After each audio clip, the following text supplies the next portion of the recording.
Graça e paz, amados e amadas do Senhor. Faz dias que eu não venho por aqui, né? Pois é. Você sentiu a minha falta?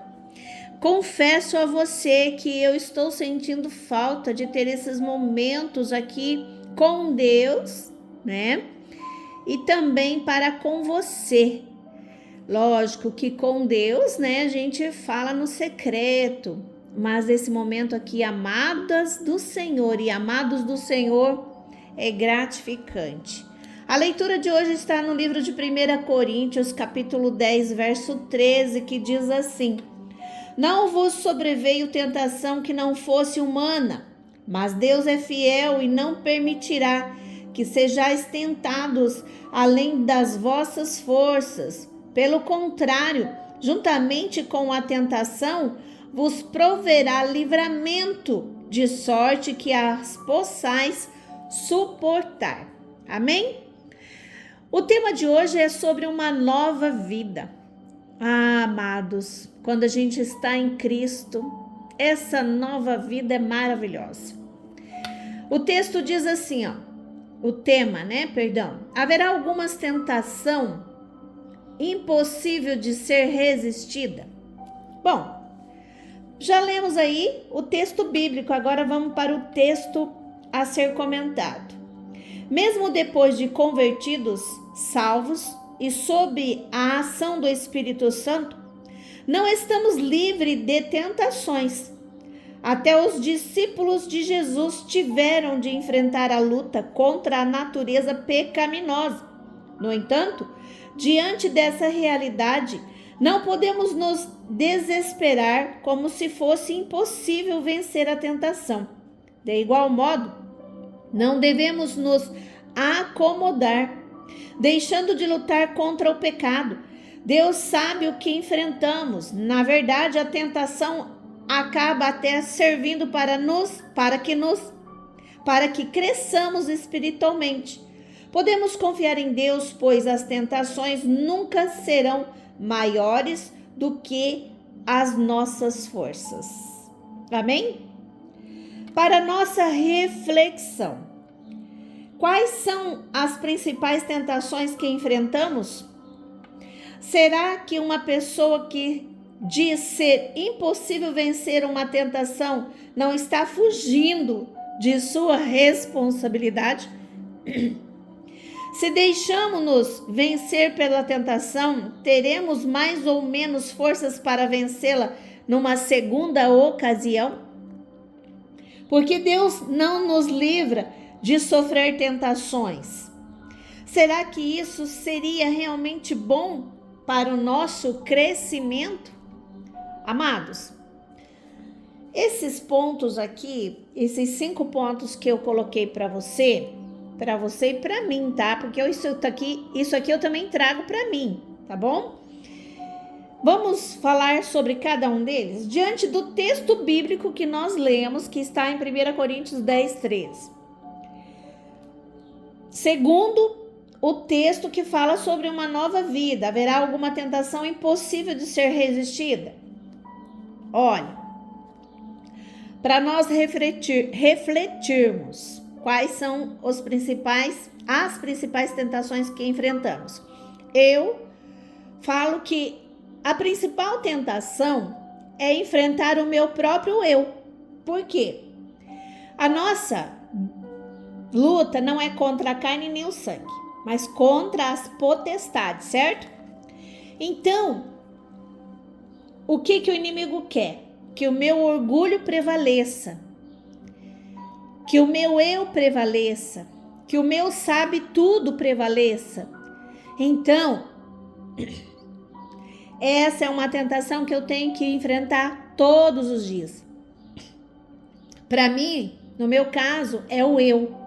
Eu posso, eu faço, eu consigo, eu vou, eu isso, eu aquilo. Amados, não é assim. Se Deus permitir, eu consigo. Se Deus me der sabedoria, eu vou fazer. O trabalho é Deus que abre uma porta. Mas o que adianta eu ter trabalho e não ter saúde, amados? Você está respirando? Louve a Deus, porque Ele te permitiu hoje, esse dia. Aí vem para a segunda. Será que uma pessoa que diz ser impossível vencer uma tentação não está fugindo da sua responsabilidade? Sim, está também fugindo da sua responsabilidade. E ela está se dizendo: eu consigo parar com isso. Não, amado, se Deus não te fortalecer, se o Espírito Santo não estiver com você, você não vai conseguir. Não vai, porque de repente você vai fugir daquilo, fazendo uma outra coisa errada, cometendo um outro pecado. Devemos nos lembrar que um abismo chama outro abismo. Isso tem que estar aqui na nossa mente. Nós não podemos fazer sozinhos. Precisamos do Espírito Santo, precisamos de Deus, precisamos de Jesus. Temos que voltar, parar, pensar e pedir ajuda aos céus, ao Pai, ao Filho e ao Espírito Santo. Nós não devemos fugir da responsabilidade de falar assim: eu estou cometendo esse pecado e não posso mais cometer, porque se eu estiver em Cristo, nova criatura eu sou. É assim que diz a palavra do Senhor.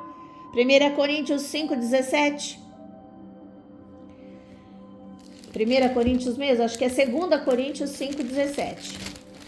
2 Coríntios 5,17. Espera aí que eu vou... Isso mesmo, é 2 Coríntios, tá? Tá vendo? A gente erra, comete enganos, tá bom? Aí nós vamos para o terceiro ponto. Se deixamos nos vencer pela tentação, teremos mais ou menos força para vencê-la numa segunda ocasião. Amados, se nós nos deixarmos ser vencido pelo engano, pela tentação, a gente vai ter menos força espiritual para vencê-la na segunda. Mas nós não devemos deixar de buscar essa força que encontramos em Deus, porque Ele nos fortalece. Cada vez que nós buscamos nele, nós somos fortalecidos nele, para que possamos vencer tudo, em nome de Jesus. Amados, a palavra de Deus é maravilhosa, e ela nos auxilia, ela nos ensina, ela nos adverte, ela nos corrige. Depois nós vamos para o quarto ponto, que é: porque Deus não nos livra de sofrer tentações. Amado, Deus não vai nos livrar de sofrer essas tentações ou qualquer outra. Por quê? Porque nós somos livres, está em nós o querer, a vontade e o poder de fazer.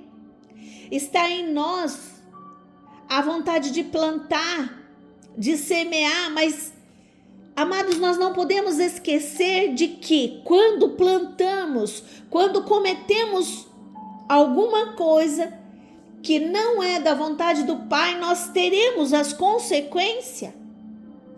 Para isso não acontecer de colhermos fruto do qual nós não queremos comer, devemos saber o que nós vamos plantar.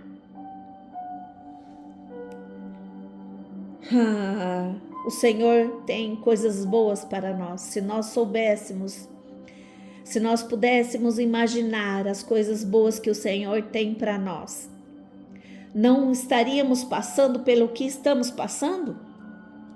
Será que isso seria realmente bom para o nosso crescimento? Amados, se Deus não permitíssemos que nós, passaremos, ou como que eu vou falar para você, se Deus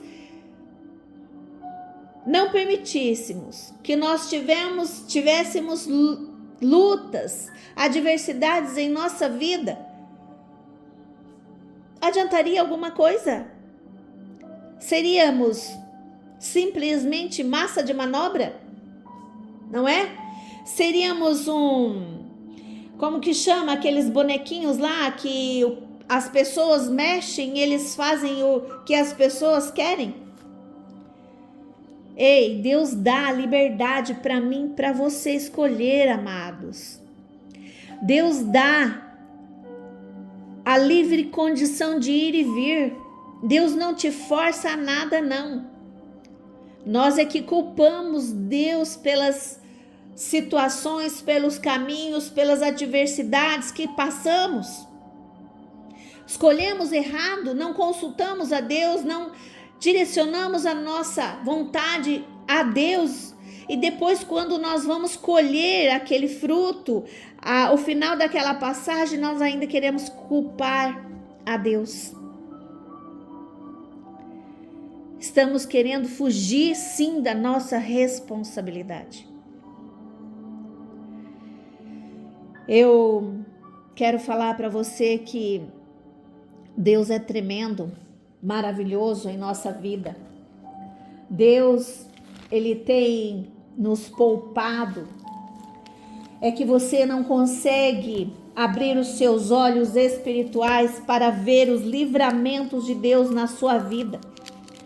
Você já passou por tantas situações e Deus já te livrou de cada ocasião terrível, amado e amada. E Ele nos adverte lá no livro de João, capítulo 16, verso 33. Olha o conselho do Senhor. Ele diz assim: para que tenhais paz em mim, ou seja, em Cristo, no mundo passais por aflições, mas tende bom ânimo, eu venci. Olha o conselho que Deus te dá, e nós não seguimos os conselhos do Senhor. Ainda em João 10:10, Jesus disse que o ladrão, amados, ele vem para matar, roubar e destruir, mas ele, Jesus, vem para te dar vida e vida em abundância. Olha os conselhos do Senhor. Ele está advertindo você. Ele está pedindo para que você tenha paz nele. Ele está falando que o ladrão vem, mas nele você vai ter paz. E ele ainda cita que ele venceu. Para onde você está olhando? Se ele venceu, você vai vencer. Mas você tem que estar com os seus olhos fixados nele. Nele toda a vida. Não olhando para a direita, nem para a esquerda, e muito menos para trás. E ainda no livro de Filipenses 4:13 diz que posso todas as coisas naquele que me fortalece. Ei, todas as coisas naquele que te fortalece. Quem é que está te fortalecendo nesse momento, nesse dia? Ah, mas eu fiz isso, fiz aquilo, fiz aquele outro. 2 Coríntios 5:17 diz que todas as coisas velhas passaram, eis que tudo se fez novo. Tudo. Vamos embora lá? Bora vencer essa tentação? Esse pecado? Vamos? Quero que você pare, pense sobre isso, medite nisso e viva os conselhos do Senhor para a tua vida hoje, em nome de Jesus. Amém?